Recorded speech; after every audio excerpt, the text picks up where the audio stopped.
Olá, boa noite, eu me chamo Ismael Malaquias. Vamos agora falar um pouco sobre ética e moral.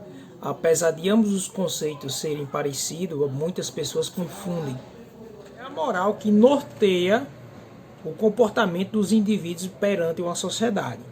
Já a ética, quando falamos um pouco sobre ética, na verdade a ética seria o estudo de todo a moral, né, de como essa moral se aplica, como ela se fundamenta, seria o estudo filosófico de uma determinada moral, ou seja, o estudo dos fundamentos, dos princípios que norteiam aquela moral, de como ela se aplica também dentro de uma sociedade. A palavra, quando a gente fala em moral, moral seria tudo o que seria relacionado aos costumes e regras. Já a ética seria o modo de ser de uma pessoa. Isso na prática, como é que seria isso na prática? Eu posso colocar aqui como exemplo uma atitude ética e antiética da seguinte forma. Agora falar um pouco sobre a ética. A ética ela está relacionada às consequências das atitudes de uma pessoa sobre a outra, né?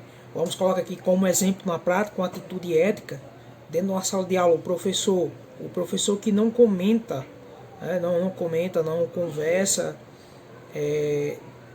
digamos assim, fala sobre um aluno, um determinado aluno, ou evita fofocas, ele está com atitude ética.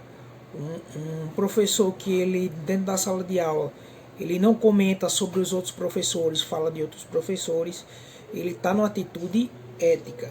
Quando ele começa a falar sobre os alunos, para outros alunos, assuntos pessoais, da vida dele, né, ou da vida dos outros professores, ou outros funcionários, ou outros alunos, ele está tendo uma atitude não ética. Quando a gente fala sobre moral, a gente está falando sobre os costumes e leis impostos pela cultura, ou seja, pela sociedade, de como aquelas regras ou leis ela poderia ou não envergonhar um determinado indivíduo.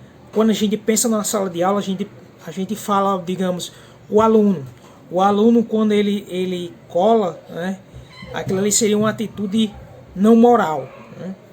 E aquele aluno que denuncia o outro por colar seria uma atitude moral, né, que estaria infringindo aquela regra.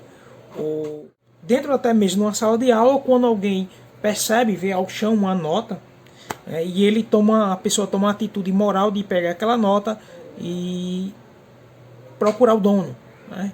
Procurar de quem seria esse dono. E uma atitude não moral seria aquela pessoa ver que aquela nota foi de alguém, que alguém perdeu, e acabar colocando no bolso e ficar por isso mesmo. Então isso seria um exemplo, exemplos práticos dentro de uma sala de aula, né?